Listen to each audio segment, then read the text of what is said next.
Russian system has now under greater sanction than all other countries in human history, all sanctions combined. Just the degree to this, and there's more coming. I mean, we haven't even started to sanction the energy sector in a very serious way. That's coming. The most impressive and unexpected step was the full sanctioning of the Russian central bank.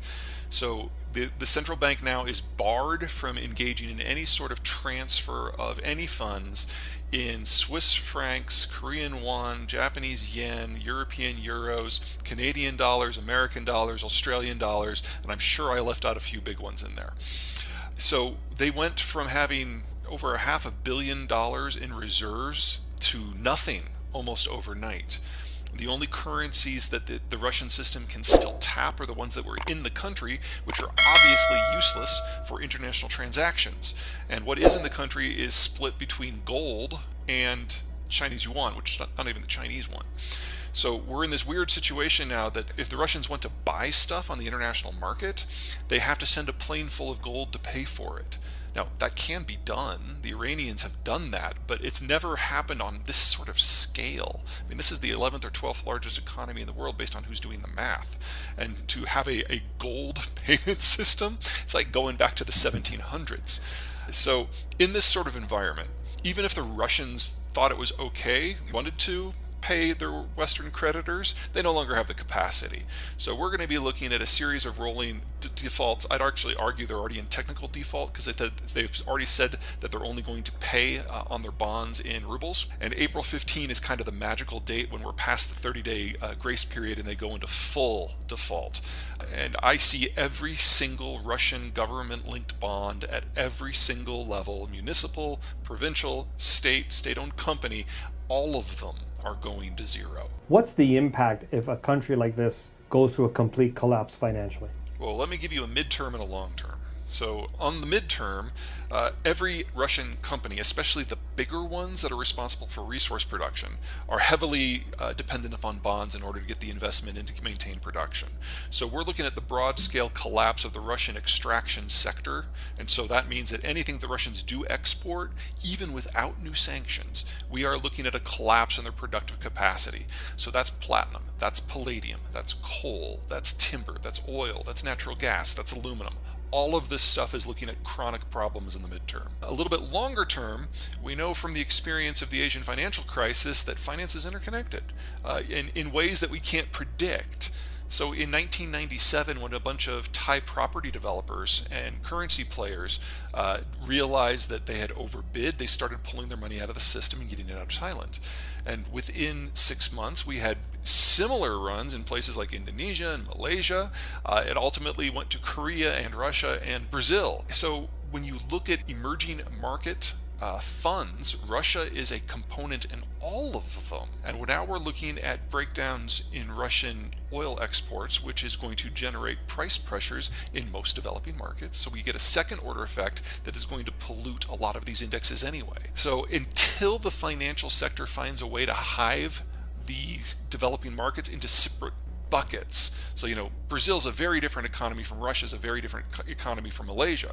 Until we can find a way to split that based on actual risk and economic performance and above all geopolitical impacts, we're looking at the entire financial sector just going into tailspin after tailspin because we now have first and second order problems wound into most of our investment products. And there is no way to hive that out except for just liquidating anything in emerging markets overall. So we first get emerging market financial crash, and then we have to figure out how to rebuild.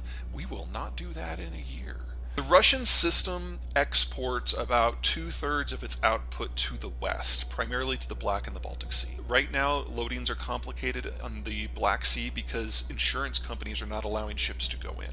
So anyone who is going to have some sort of sovereign indemnification. In addition, ship captains, especially from Western countries, are refusing to go, and dock workers in the West are refusing to unload Russian cargoes. In addition, both the Black and the Baltic Sea ports for the Russians are very shallow. They can't take super tankers. So we're looking right now at maybe a 3 million barrel per day block in the Russian system where they just can't get it out. And the longer that holds, the more they fill up their storage, the more the pressure builds up all the way back to the wellhead, once that happens, they just have to shut in production. And in Russia, because the pipes are so long, because the weather is so harsh, and because the operating conditions in Siberia are so difficult, once that happens, once it's shut in for at least a decade. So we're looking at somewhere between 4 and 5 million barrels a day of Russian crude that's likely to fall off the market. And that's the largest disruption ever. I mean, that's more than when Venezuela and Iraq went offline at the same time in 2003. And it's not coming back. Iraq eventually came back. This isn't coming back. So in the short term, you are looking at massive increases in energy prices over the course of the summer. I would be shocked if we stay below 170. Now, in that environment, Albertan crude is wildly competitive, but it won't last. Because in the United States, we have a populist president. Well, actually, he's our third in a row populist president. And a quirk in American energy law is that the president has the authority to, by executive decree, end oil exports from the United States. And if that happens, we're looking at a ceiling of American oil prices about 70, whereas the rest of the world then has to wrestle with Russian and American exports going offline at the same time. And I think $200 is a good number to factor in. So we get a North American energy price, and we get a global energy price. And this is kind of the sequestered energy trading system we had before World War II. We're going back to that. For Alberta, that's a bit of a disaster, because it means that all of your infrastructure is terminated into a super saturated market, and $70 is probably as good as it's going to get. So until and unless Alberta is able to get additional pipelines going somewhere else, this is just the price environment that you're going to have to suck up with for the foreseeable future. Even if the previous government of Harper were in charge, and even if Keystone had happened, remember what happens to the crude from things like Keystone. It doesn't go on the international market. It goes to refineries in Texas, and the Texans would refine it, and then the refined product would go somewhere else. So in an environment where the Americans are blocking oil exports, the president does not have the authority to block oil product exports. That would require an act of Congress. That's unlikely. So Canada would still be selling into that super saturated market, and it would be the Texas refiners who have the ability to play arbitrage in the international system. If you were in charge of Canada, what you've outlined going on right now, what would you do? Russia is also the world's largest exporter of potash and of fertilizers in general. That is a space where they're in direct competition with Canada. So we're looking at a global fertilizer shortage, and there's no country that will benefit more from that than Canada, because all of a sudden you have dominant market share.